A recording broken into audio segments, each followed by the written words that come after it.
All right, Okay, we're officially recording. we are live. Welcome everybody to the weekly Q&A call where we like to talk about a lot of random stuff at the beginning and some golf related stuff. And then today we're going to be talking a lot about just the nutrition stuff. I know we've had this topic on several other calls in different forms and fashions, but we wanted to kind of go through kind of our what we call the 18 strong diet stack, where it's just the kind of the levels of nutrition and really habits that we have kind of come up with that have really worked well for ourselves personally, as well as for our golfers and for a lot of the 18 strong crew. So wanted to kind of go through those and see what questions people had, and if we can clarify those a little bit more, or if we need to find some more answers for people regarding those. So welcome everybody. Rhino, what's cooking?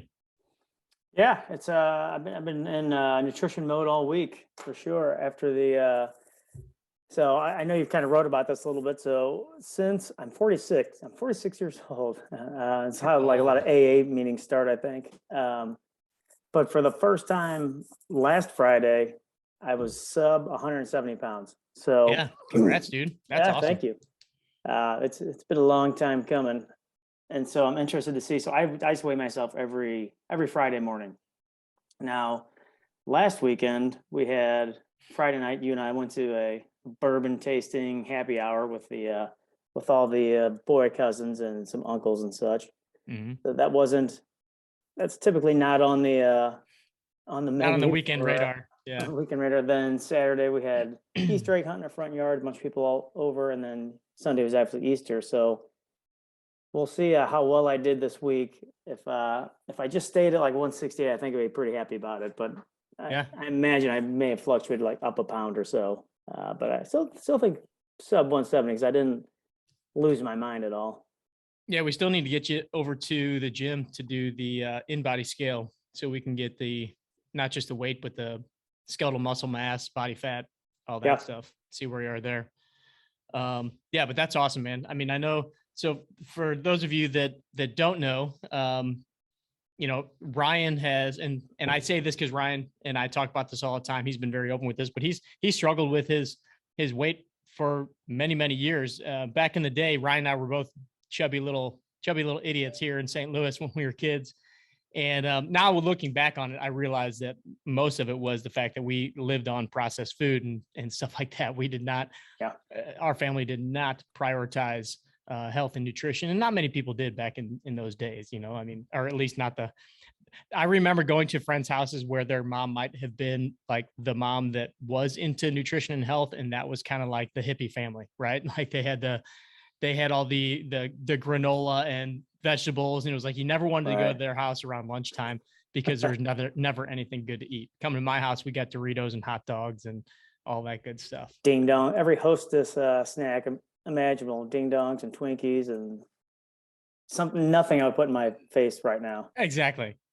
And so really, I mean, I would like to think that Ryan and I, we've kind of been on a quest these past several years, both personally for ourselves, but also obviously knowing that we have the 18 strong crew that we are looking out for, and trying to find the best ways to build habits that are going to serve all of us for the long term. And so that's kind of what the diet stack is about, is us learning as much as we possibly can, but then also how to practically put these things into play on a daily basis. That's where a lot of the foundation of the Forge was built, is really just trying to ingrain good habits. And nutrition is one of the things that I think we see every single day is really a struggle for most of the people in our society. Really, there's an epidemic going on of people that don't have a handle on just simple nutrition tactics that can make them much healthier,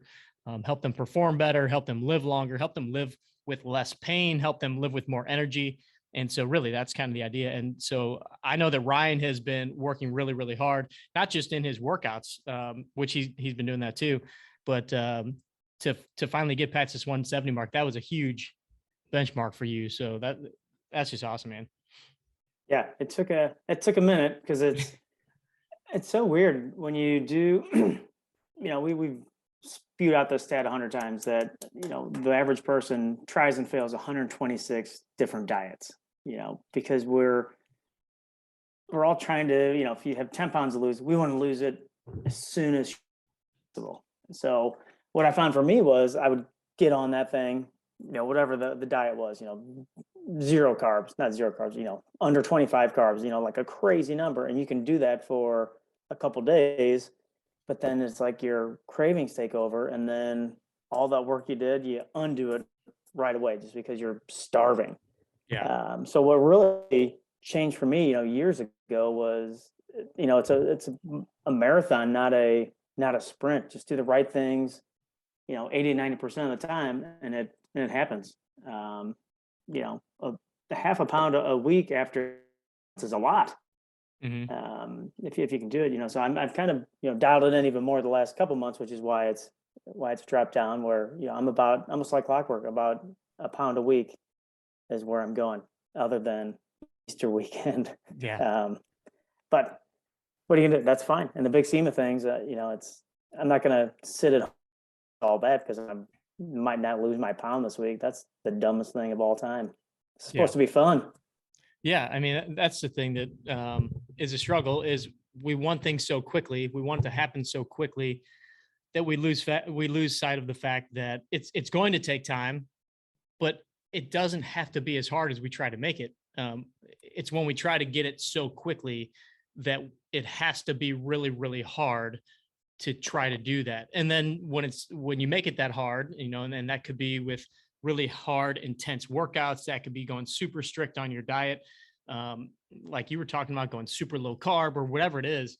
Yeah, those things do work in the short term. But again, then that's when you get to the end of that period and you're like, phew, thank goodness that's over. Let me go back to living my life. And it's like, well, that's when it all starts to balloon back up. And so, Right. You have to find ways to ingrain these things into your lifestyle. And that's where some people, end up loving the super low carb. Some people end up loving the keto. It makes them feel really good. They're able to manage it. They don't mind the fact that they're limited on, the carbohydrates and some of those things. And that's fine, but you got to find what works for you. If you're somebody that loves and really enjoys going out and socially drinking, things like that, and you want that to be a part of your lifestyle, which that's the way that Ryan and I live our lives, is, we have a big family. We have a lot of friends that we love to go and hang out and socially have some beers or have a bourbon tasting night or something like that. But finding ways to build that stuff in, going out and guys golf trips, and guys golf trips are notorious for having a lot of booze involved in them, right? A lot of good food, a lot of, steaks and good dinners and stuff like that. And so finding ways to build that in where it doesn't totally kill all the progress that you've made. And you don't feel guilty about going and doing those things because you know that the other 90% of the time you're doing the right things. And that's really where it came in. Speaking of guys golf trips, everybody on this call is going to think that I'm absolutely crazy because I was just invited on a trip that I had to turn down. I didn't have to turn it down. I chose to turn it down. I'm going to restate my frame of mind. But I was invited last night on a trip to go to Pinehurst this coming Monday, leaving Sunday, playing Pinehurst number 2 on Monday, playing 9 holes on Sunday night, Pinehurst number 2 on Monday morning, and then leaving Tuesday morning. Golf paid for, booze paid for, or golf paid for, food, booze paid for.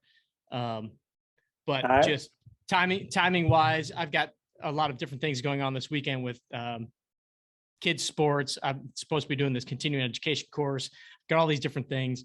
And it's like, it was one of those, where I kind of sweated it out yesterday, thinking about whether I should or shouldn't go, but ultimately decided it was going to be forced, and I didn't want it to be.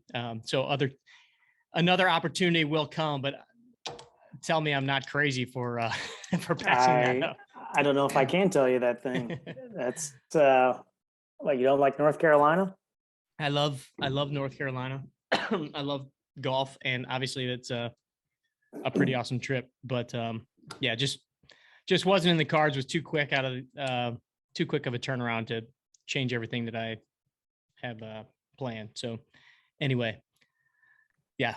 Speaking of All golf right. trips, I'll support you. there from is some afar. there is That's some regret on crazy. that though. There's some definite regret, I'm but sure that there is. we'll get there eventually, Reno. All right. We have my buddies went last year. It was right when they started letting people out of jail slowly. They all went down there with the car show Yeah. guys went over there. They said right. it's pretty I remember that. awesome. It's supposed to be pretty cool. All right. Well, do we have any? I mean, we could do this a couple different ways. We could kind of start going through one by one. I've got the diet stack right here where we could kind of do that and talk through all of these and then go through some questions at the end if you want to do it that way. What do you think? Dealer's choice. We actually had a question through the app. Yeah, why don't you pull it up and we'll address that question too. Pull up the nutrition stack. Yeah. Just so it's all, I know it makes sense to us. Yeah, let me see if I got it pulled up here. Do it. Hang on. Yeah, I've got a good question. Don't let me forget this. Good question in the queue about leg strengthening exercises. Okay. We actually have a couple questions in there. All right, here we go.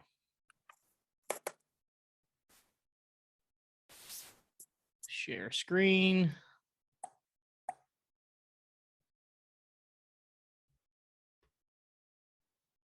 All right. Can you see that? There it is. Yep. All right. Yeah. So there's the kind of the intro page. And then we've got the stack here. So what we wanted to do was kind of put this in levels where, you can kind of think of it as progressing from level number 1, which is I'm totally lost. I need some help. I'm a complete newbie with my nutrition, to level 10, which is kind of where you're completely dialed in. And again, we're big proponents of the 80-20, even 90-10 rule where, this doesn't apply 100% of the time. You have to figure out how this fits into your lifestyle, and you're able to have those moments where you can, feel like you're not missing out on something. Or if you want to have that dinner or that drink or that snack or that dessert or whatever, that you've got the leeway built in, that most of the time you're doing these things right, but some of the times you can let loose a little bit. And really that's kind of the lifestyle that most of the crew chooses to live. And I'll be honest, like that's pretty much how, for the last, I don't even know how many years, I've really been working on doing this myself. And it's like year after year after year. Obviously there are times during the year where I go very strict when I'm doing the forage or doing something like that. But every single year it gets a little bit easier, and the better you are for the longer period of time, the more resilient your body is when it comes to your body composition. So when it comes to, your muscle mass and losing fat and things like that. So the more fit and the leaner you are, the easier it is to stay fit and lean.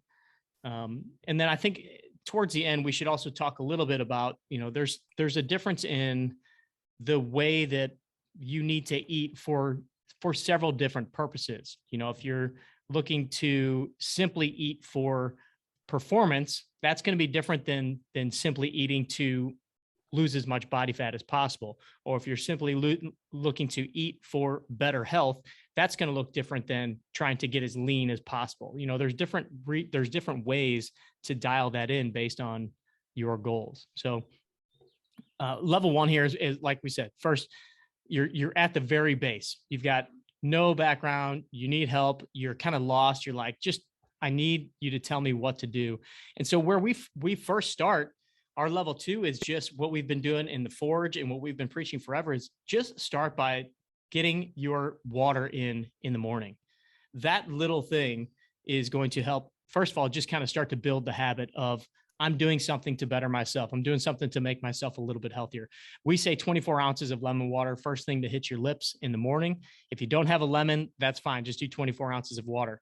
but the lemon water or the lemon in the water has some benefits, antioxidants, helps with immunity, helps with skin, the vitamin C. There's all these different things. But first and foremost, it's simply giving you the hydration that most of us don't get throughout the day.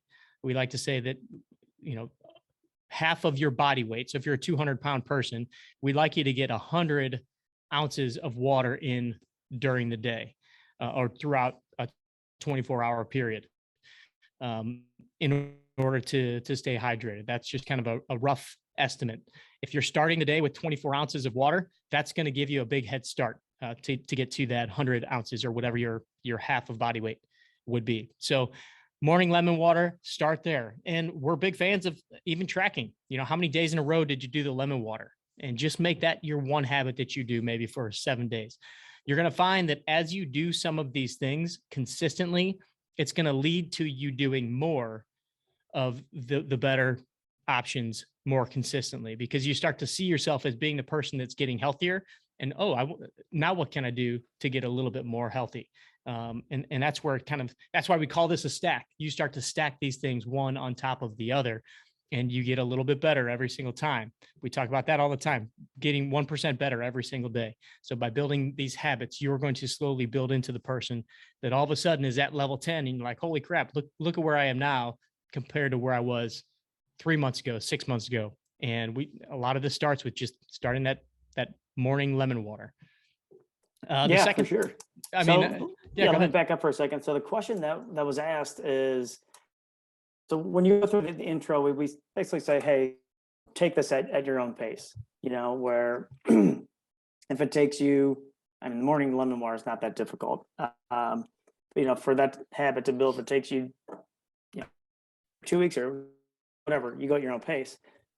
Was how do I know when I'm finished with level 1, which basically is, it's like AA thing, just like admitting that you need help.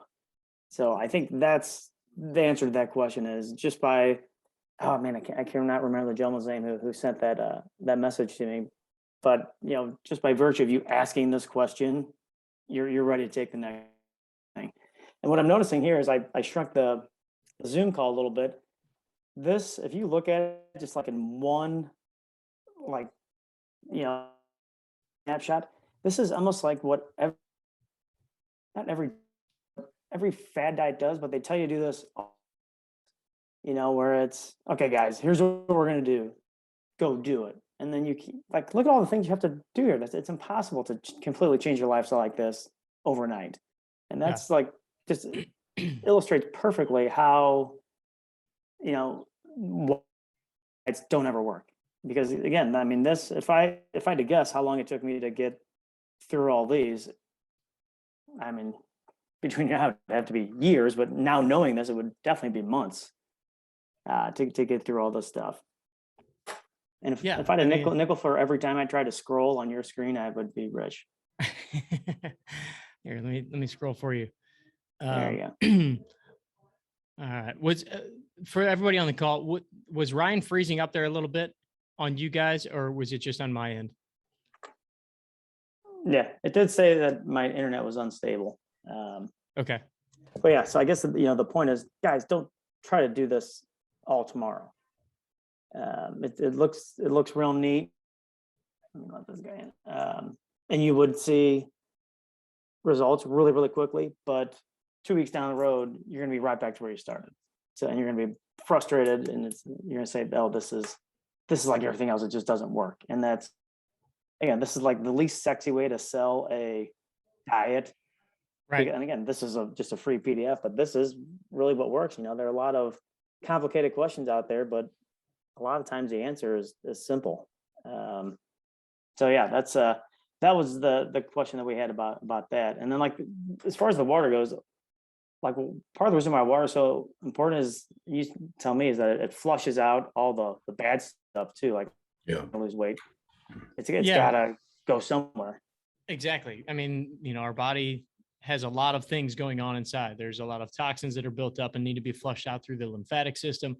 Our blood, is really nourished by the water or fueled by the water. Our body is primarily made of water. So the more we can replenish, the more we can kind of almost recycle the water a little bit, get the old stuff out and get the new stuff in. And it just helps to nourish our muscles, nourish all of our tissues, everything. So getting that water in is super important. Another just mention on, how daunting this can look as far as looking at all of them, thinking, oh my gosh, I got to do all these things.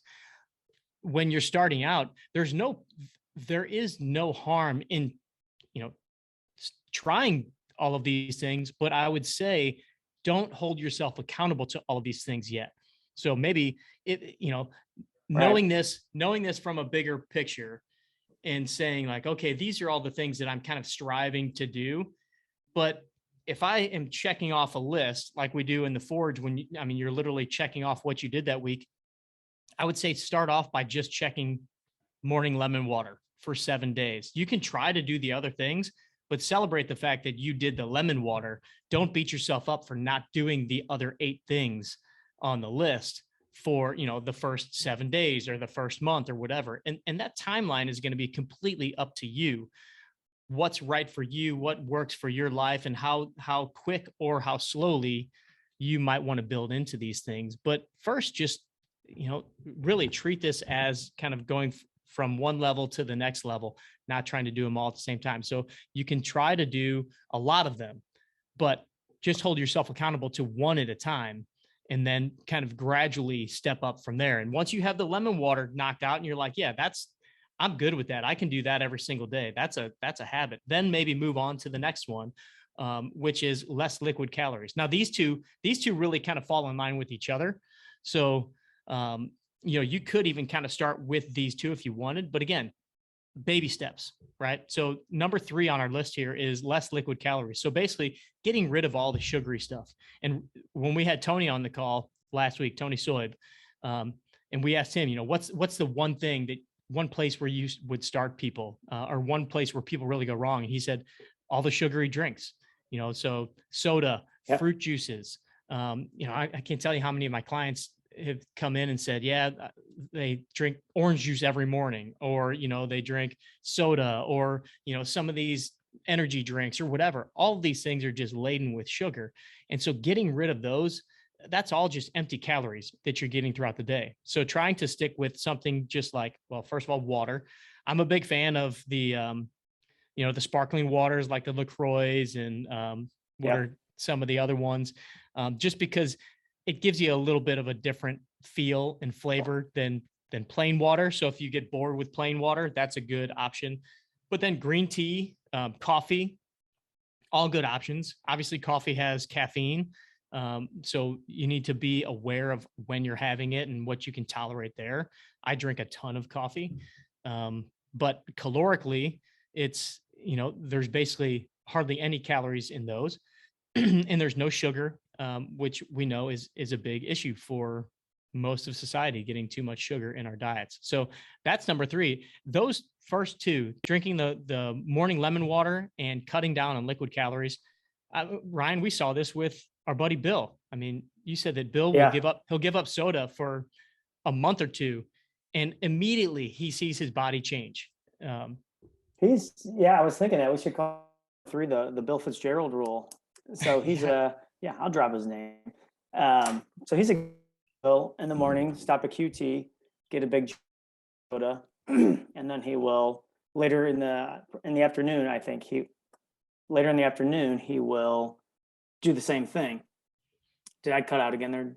Just barely, just a little bit. Okay. Yeah. So then he'll have like 2 big giant QT sodas, and it won't even be a month. Like he'll quit it for a week, a week and a half, and he'll lose like 5 to 7 pounds, just like that. Mm-hmm. Like, Bill, what are you doing, man?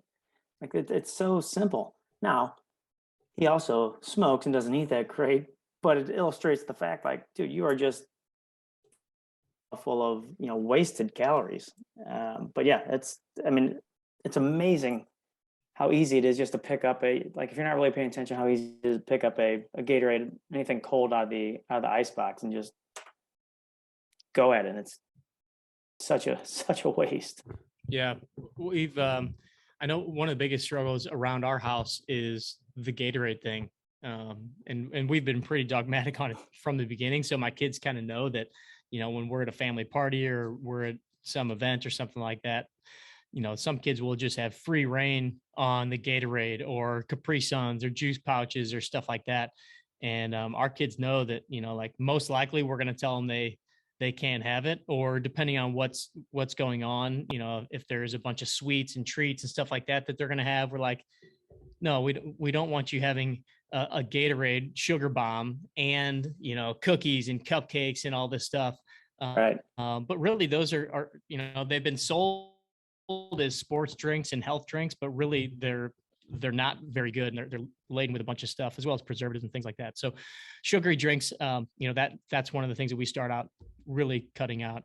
I want to make sure that we get through all of these, so we'll kind of move along here. Number 4 is including protein at every meal. The majority of individuals do not get enough protein on a daily basis. Now, we address protein also towards the end of this, where we get really specific on like how much protein we want you to have. But first and foremost, we want you to simply have some protein at every single meal. How often do you wake up in the morning, maybe have a bowl of cereal, or a bagel with some cream cheese, a glass of orange juice, and there's hardly any protein in that meal? Or at lunch you go to bread company and you get a sandwich that has a full loaf of bread that you're eating, with just a little bit of turkey on it or something like that. Right. Protein should be the staple of your meal, not just a little side portion, because that is really what is the building blocks of what ends up becoming our muscle. And most of us are working out, we're training, we're doing exercises in order to either preserve our muscle or to build more muscle and to lose fat, as well as to provide more strength and power in whatever endeavors we're doing. We want to hit the golf ball further. You can't do that without maintaining or building your muscle. You have to have protein to do that. And so simply by having a full serving of protein, that would look like, chicken, fish, beef. I prefer animal protein for the most part, but if you're a vegetarian, if you're a vegan, finding some sort of protein that's going to be sufficient for that meal, rather than just relying on a very high carbohydrate based diet. That's going to be super, super important. I would especially suggest that females tend to lack in protein even more so than males. I've noticed that with a lot of the clients that I work with, Right. a lot of the females that work out here in the gym. We really stress that to them, that they need the protein in order to support all of the workouts that they're doing. And most of us just tend to not get that. Yeah, it's hard. And it's what I like about it is, and this will be true for the next one, it keeps feeling full longer than like those carbs. Good God, as soon as you have them, it's like eating a Chinese food. An hour later, you're starving, no matter Yeah. how much you eat. And typically, a Chinese food meal, I'm eating a lot. So I think that's the biggest thing. It's pretty easy to control what you're putting in your body when you're not starving all the time. Yeah. And without going too detailed on like how much protein and everything, Precision Nutrition is a great site. If any of you guys are looking for nutrition advice, precisionnutrition.com is one of our go-tos.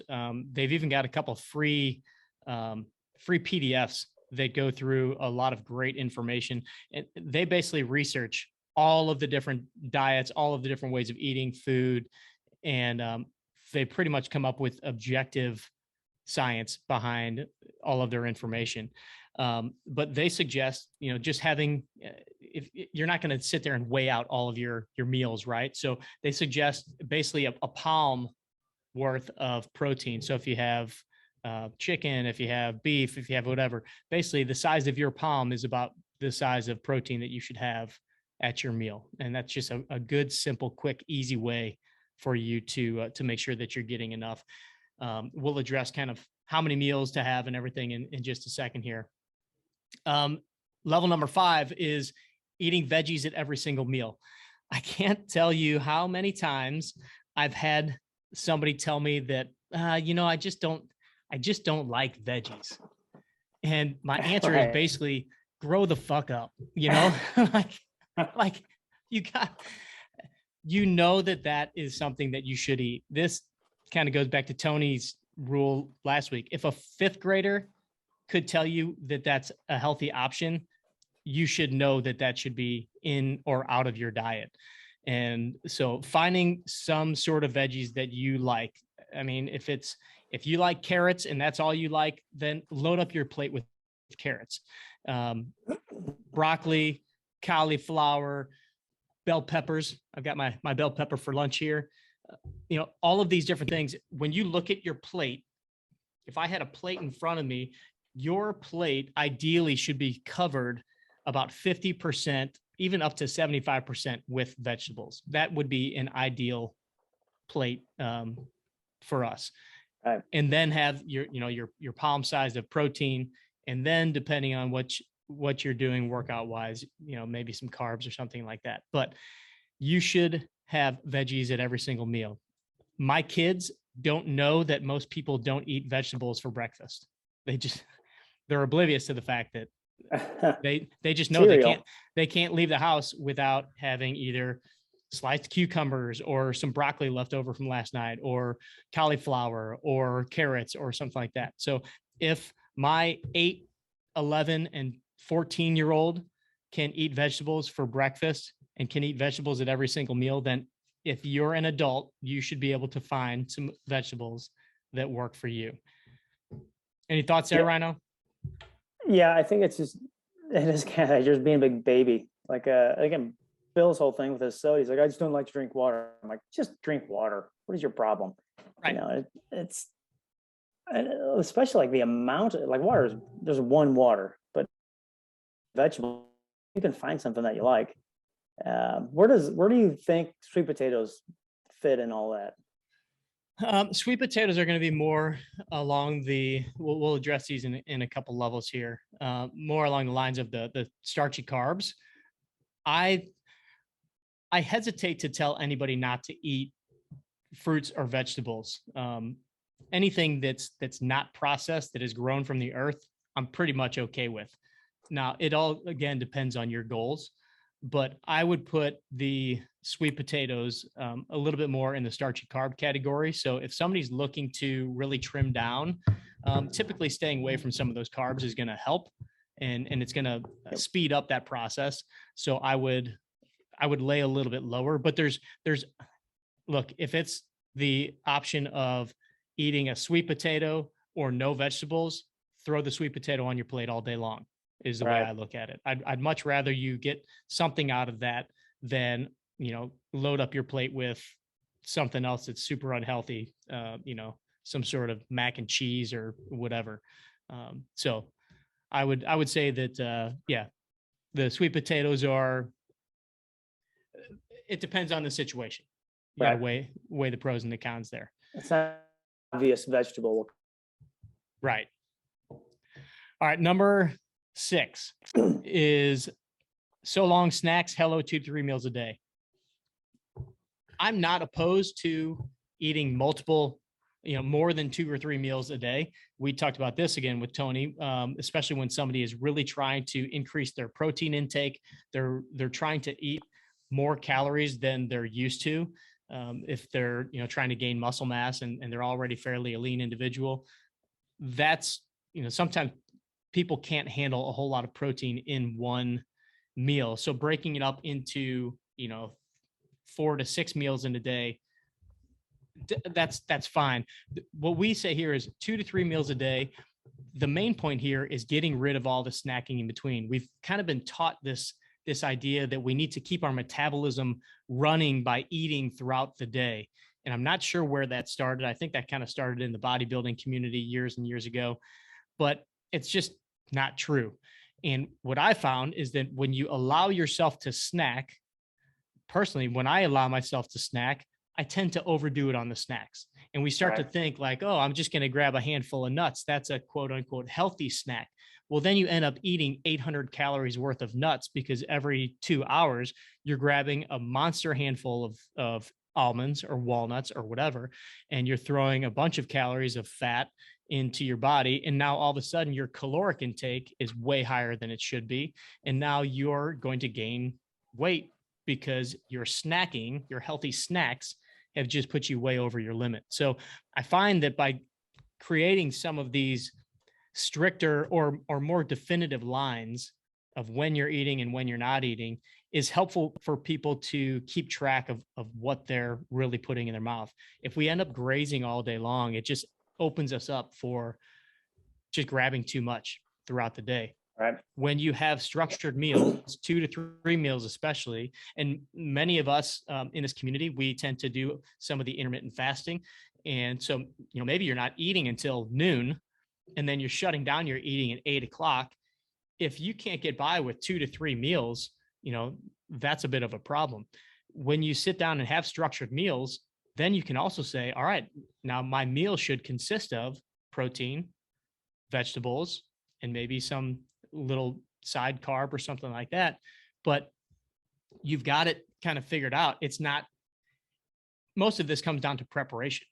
And if like, okay, I've got 3 meals today and they should look something like this: protein, lots of veggies, whatever, you're much less likely to cheat or bring in other foods that you just know aren't quite on your program or aren't quite in, the stack here. Yeah, so Devin had asked that question a little bit earlier in the call about, he has kind of been subscribing to the, nice big protein filled breakfast and then 3 to 4 other meals past that. And again, Devin, it really does depend what your goal is for your nutrition, which we'll get to at the end there. But I know for me, my goal is either to lose a little bit of weight or just maintain my weight. So what works for me is that intermittent fasting kind of deal where I don't eat until noon and then I'll stop eating at 8 and I'll just have 2 meals and try to eliminate all the snacks in between. Because I do the exact same thing you do, Bodine, is I'm just gonna have a handful of peanuts. That's good. And then before I know it, I'm talking to the kids after school and just crushing them like they're Skittles. So that's, and again, it's like, it depends what your goal is and it depends what works for you. I know once I open that floodgate with the snack, it stays open for way, way too long. I try to avoid it. And again, I'm perfect at it, but I try to avoid it. So we'll, at the end here, Devin, too, if you don't mind popping on too, you can message me. Yeah. And that's a good point. Devin, so much of this depends on what works for you. And a lot of this is also not just the nutritional habits, but it's kind of the mental discipline of it too. So if you are a person that knows that, when I let myself have a little bit, I tend to skew towards having more than I should. I just know that that's kind of my personality, and I'll just start. And same with Ryan, as he just said. So for me, and this is what I found working with a lot of people, is when you take that off the table and you just eliminate it, it's not like you can't handle. It's not like, oh my God, I'm starving because I haven't eaten for an hour and a half. That's just not a thing.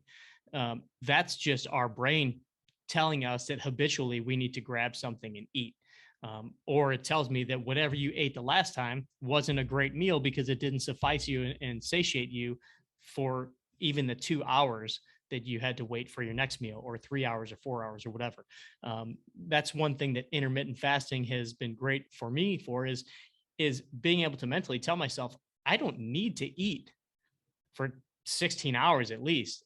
Ryan has even gone several days playing around with some of the fasting stuff. 48 hours, I think. Even you go do a 56-hour one time, or 72 or something like that. Like 2.5 days. Yeah. And it's not nearly as bad. And supposedly that's the worst part, the beginning. Then from there you can keep going on. But again, it's hard to train if you're not eating. If you're trying to lift weights, it's not good. I was just, again, we're just our own guinea pigs. So I was just trying it out. Yeah, it just goes to show that, and sometimes putting your body in certain amounts of stress is a great way to build up the resilience in yourself. So being able to know, like, all right, I can go 16 hours without eating. I can definitely handle going another 30 minutes or another hour or 2 hours if I just ate a couple hours ago. So, Yep. but yeah, I mean, intermittent fasting is not for everybody. I recommend that everybody try it just to see what they think, how they feel, and play around with this stuff. You know, you're your best guide. Your body will tell you what works and what doesn't. You just have to be patient and you have to be diligent about really looking at what the results are. And you can't bounce around to too many different things. You have to stick with one thing for a while and then see what the results are, see how your body feels, see, you know, what you tolerated and what you didn't tolerate, what made you feel good, what made you feel bad. So, okay, next one, number 7 is minimize starchy carbs. So this is probably the thing that, for me personally, I think helps me lean out the quickest. If I eliminate breads, pastas, a bunch of the snacky stuff, chips, crackers, you know, bagels, like all of those things, that's when it's easiest for my body to lean out.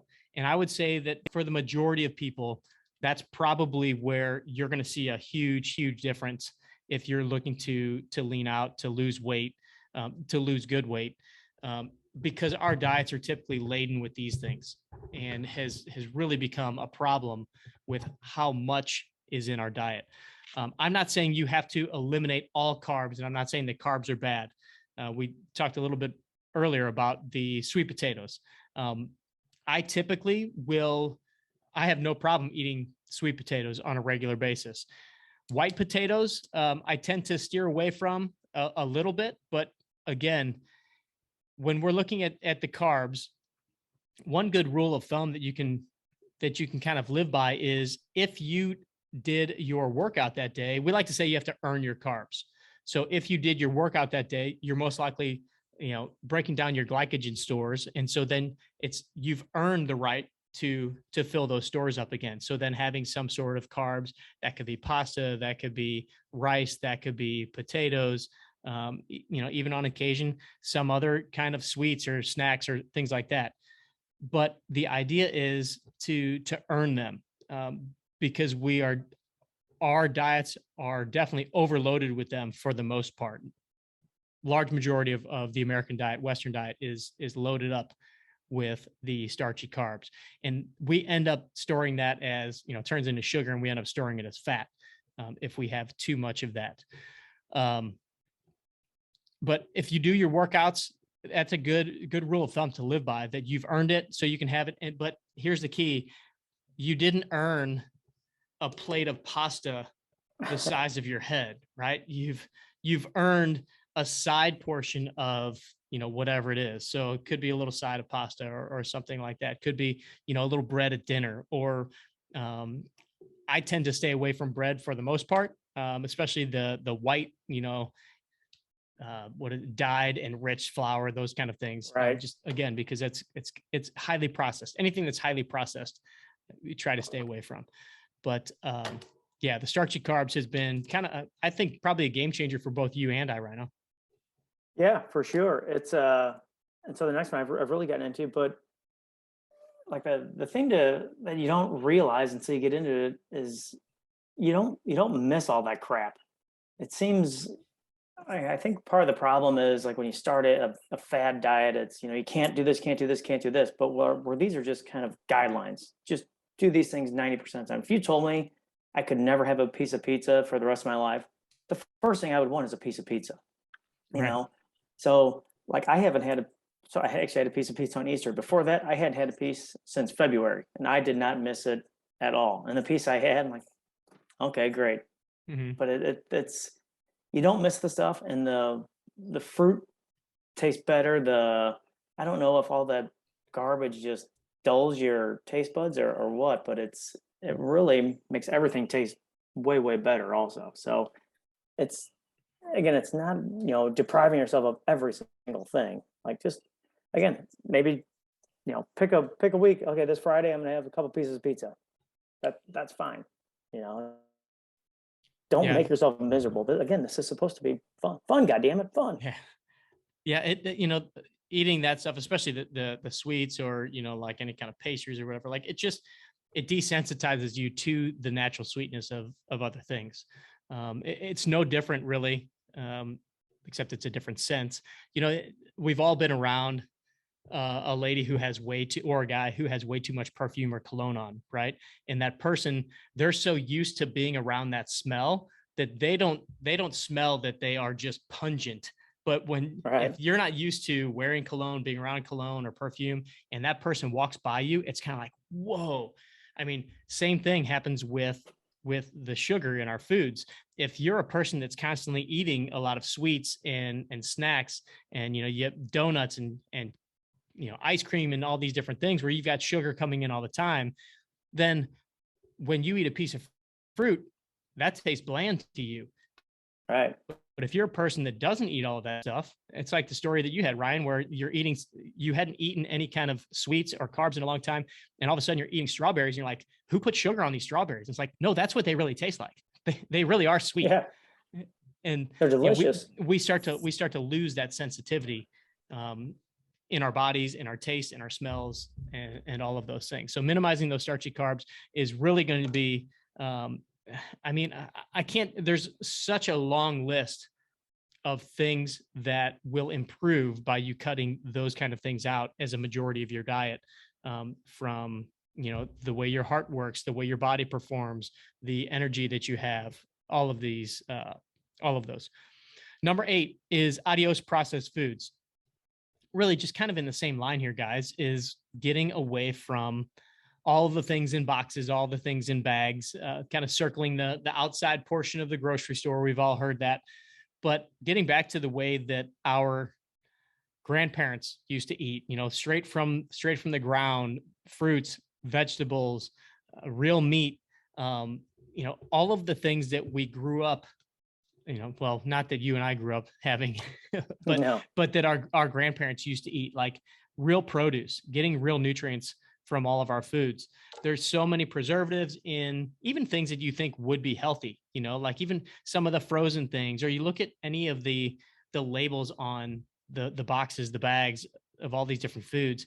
And when there's like 30 things listed and it should just be a simple little product, it's kind of crazy. And so, thinking to yourself, like, man, I'm putting all of this stuff in my body. I don't even know what these words are. Right. And we've got everything laden with high fructose corn syrup and so many different processed things that have really, really become such an issue for our entire society. And just the way that it allows your body to work is very detrimental to the performance value that you want to get out of what you're doing. If we're all putting so much time and effort into working out really hard and trying to eat well and trying to do all these things, and then we're feeding ourselves with these, these garbage products, or even a lot of the things that are labeled as healthy products. Again, the sports drinks, the protein bars, some of the protein shakes, things like that. You have to really look and see how processed these are. The less steps of process, the better. And the harder it's going to be for your body to break those down. Well, I should say this, the less processed stuff. So bell pepper, like bell peppers, apples, fruits, veggies, those kind of things, your body actually has to work to process those. That right there is part of your metabolism. That is your body working, burning calories to do that stuff. With the less processed stuff, you're going to absorb more of those nutrients than the higher processed things. That's why that's just one of the reasons why it's so important to get these kind of products and foods into your body, as opposed to all of those ones that have all the junk in them. Yep.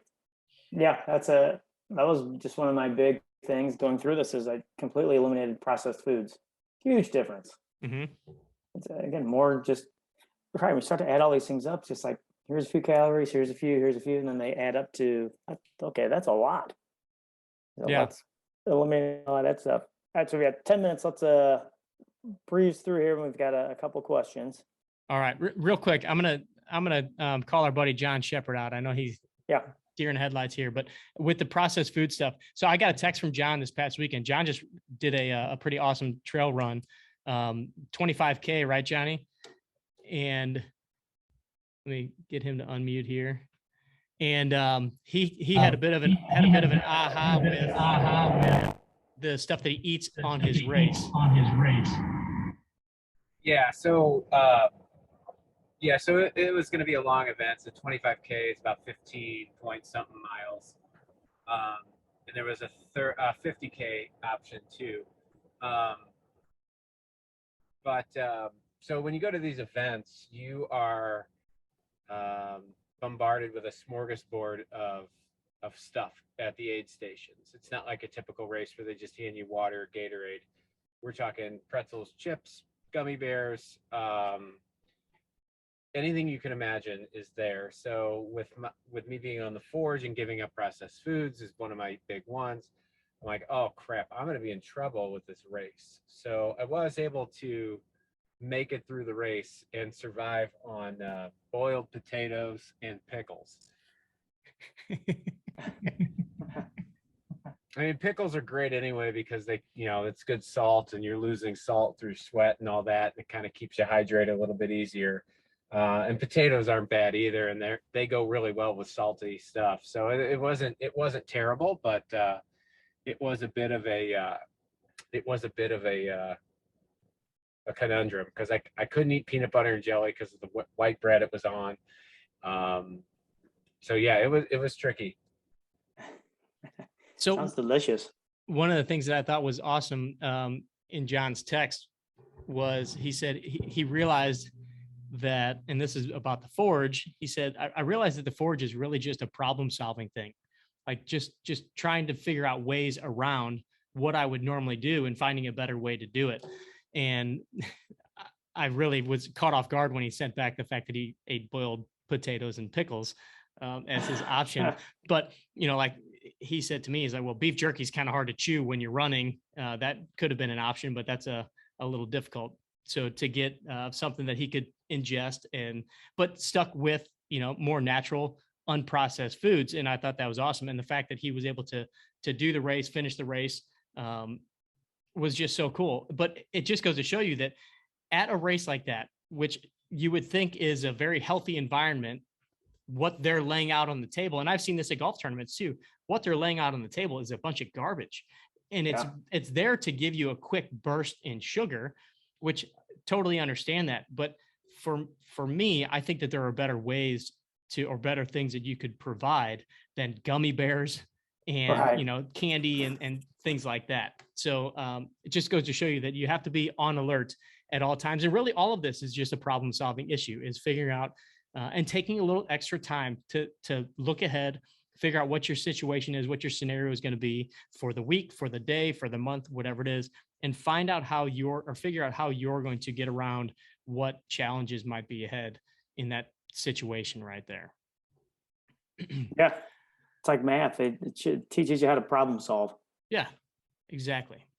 Okay, number 9 and 10, level 9 and 10. So these are where you start to get, if you've gotten to level 8 and we're not saying you have to do all of these in line, but this is really kind of the logical order that we really have followed. If you get to number 8, that's better than, I would say, 90% of society. You're jamming here. When you get to the level 9, this is where you might be in a situation where you're like, all right, I'm doing all these things, but I'm still not reaching the goal that I wanted to. I've seen some changes, I've seen some things happen, but maybe you're getting to a point where like I've just kind of plateaued a little bit. What's the next step for me to take? How do I, as we like to say, how do I dial this in a little bit more? And that's when I would have somebody then start to look at how many calories they're taking in on a daily basis. If you've read our emails, we talk a lot about how important just knowing calories in versus calories out. I don't expect you to count your calories all the time. I don't count my calories all the time. What is very helpful is at some point calculating your calories so you have just a general idea of, okay, what does 1,000 calories look like? What does 2,000 calories look like? What does 4,000 calories look like? Because you can go to a fast food restaurant and have one meal and that be close to 2,000 calories, easy.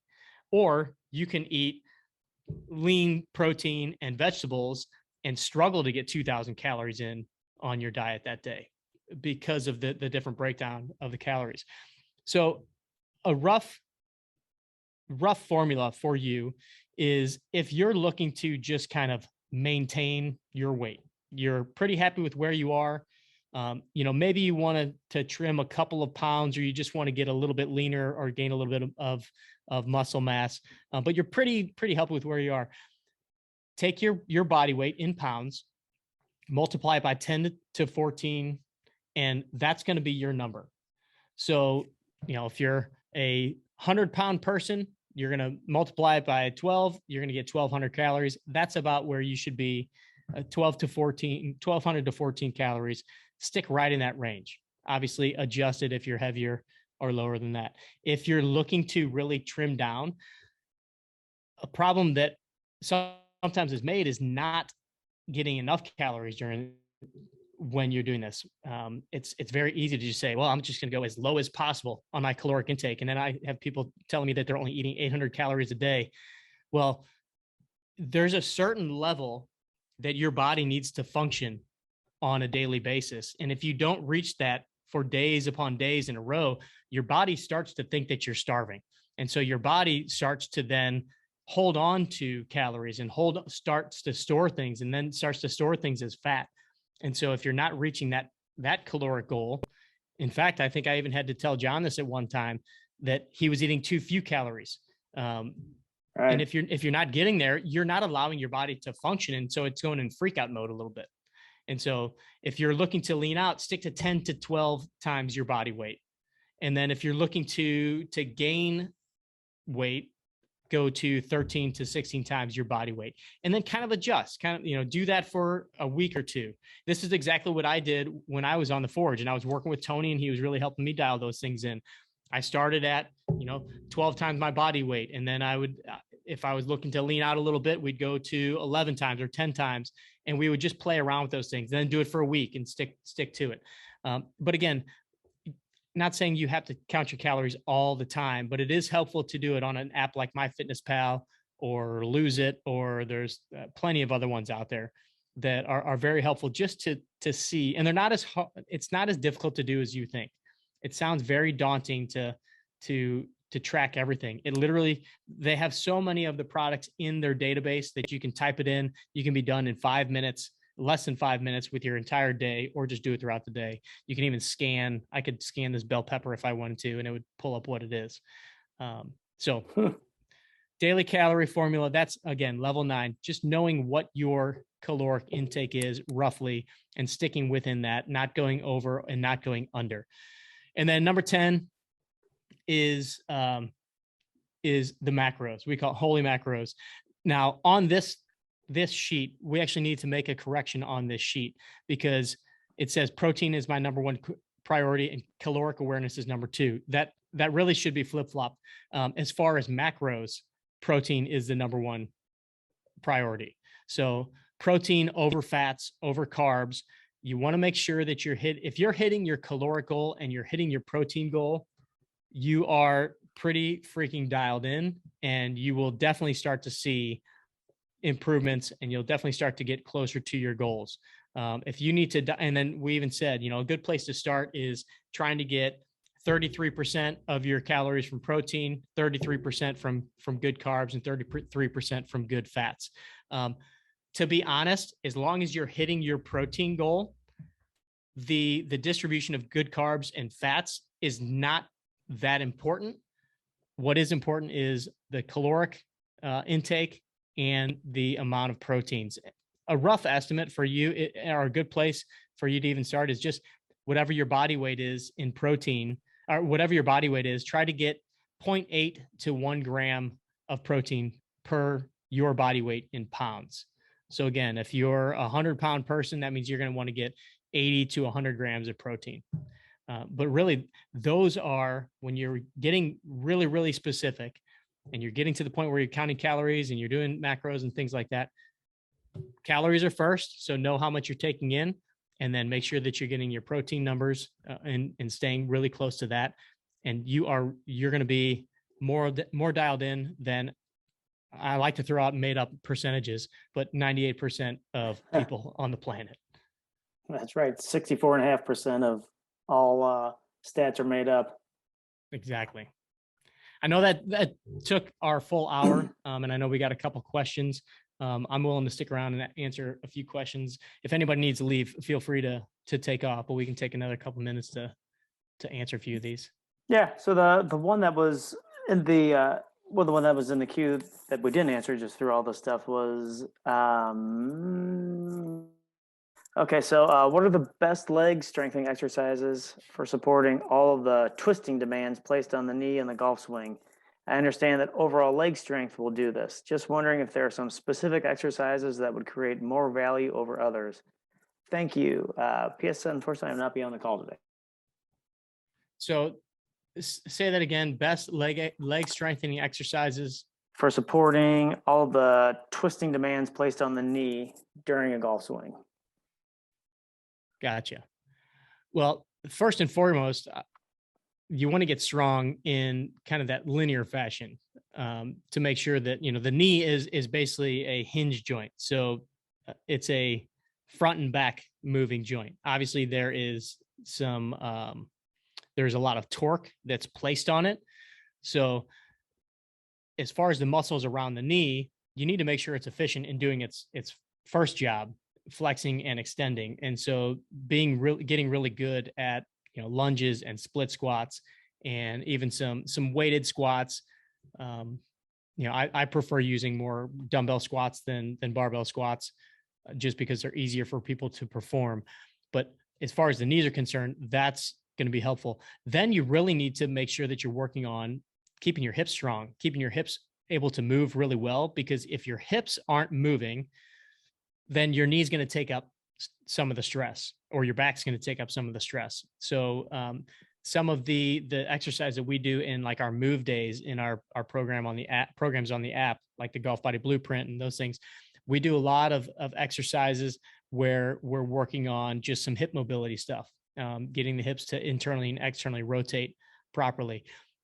You can also do, you know, some cable rotations and things like that are obviously going to help, because they're going to kind of mimic the same movement that you're going to do.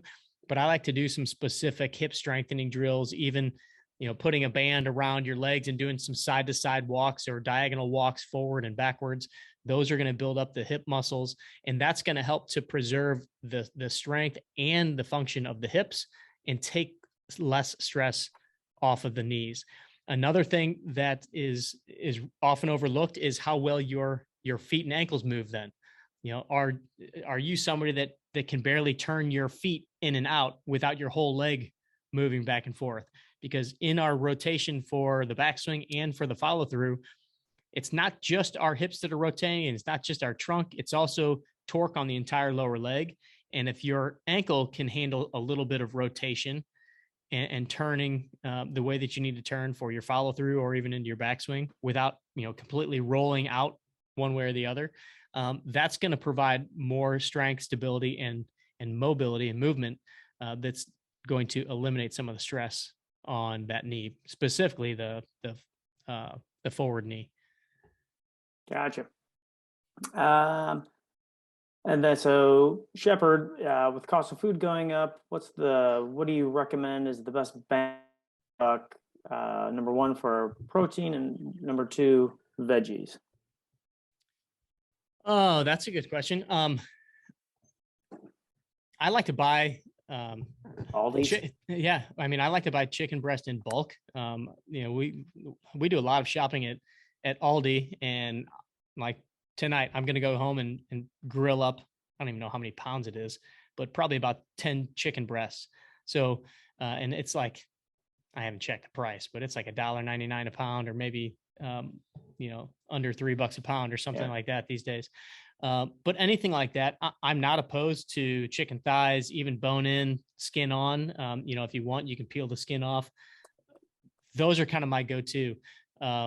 Even, you know, canned tuna fish, that kind of stuff. You can go to Costco and get canned, you know, a mess of canned tuna fish and canned chicken that you can add into anything.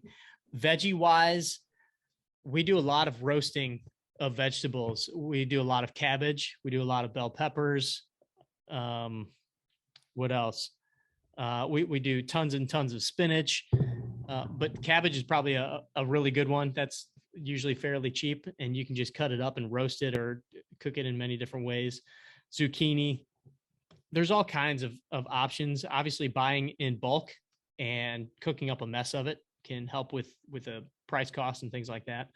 But roasting is by far my favorite way. And then, broccoli and cauliflower, steaming broccoli and cauliflower.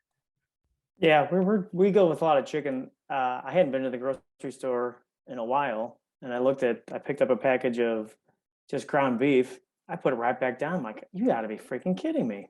Yeah. The beef is so darn expensive now. Another good thing is if you have a smoker, like the cost of a lot of those cheap cuts of meat. Yeah. The roasts and stuff. Yeah, they're cheap. I mean, you have to earn it, but you can get a lot more bang for your buck as far as the poundage goes.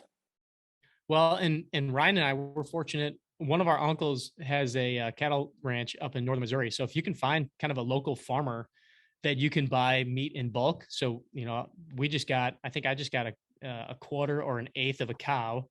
I don't even know how many pounds that is, but I mean, we got It's a a mess. lot. We got Yeah. a mess of, individual ground beef packets. And I think that broke down to less than $4 a pound when we bought that much. And I don't even know, beef is pretty darn expensive these days. I know that's way cheaper than you can go and buy it at the store right now. Yeah, the beef brisket that we had on Friday was, I'm going to say $13 a pound. Wow. And brisket is not the nicest cut of meat either, but it sure Right. was delicious after being on the smoker for 10 hours. Yep. Okay, so the Mike asks, can you use the lemon juice from concentrate at the grocery store versus actual lemons? I prefer actual lemons. So I think of the concentrate as like the little lemon, Fake orange, or yeah, fake lemon. fake lemon squeezer. I don't know, and that might be real lemon juice, but I just have a feeling that there's something added to that, or it's not just pure clean lemon juice. Again, that's getting pretty darn picky, but we typically go and buy a bag of lemons every week, and we will cut it up. I use a quarter of it in the morning, and my wife uses a quarter of it in the morning. So we get 2 days worth out of a single lemon. So take that for what it's worth. So what we do is in the juice aisle, it's called Santa Cruz. It's like organic lemon juice, and the only ingredient in it is lemon juice. So that's what we do. Just throw that. It's just kind of like grape juice, just in a big container. We just throw that in the ice box, and as needed, sticks There you around go. forever. Yeah. Better because at least you know what it is. That, yeah, again, that little plastic lemon. I can't imagine the real stuff, but I could be wrong.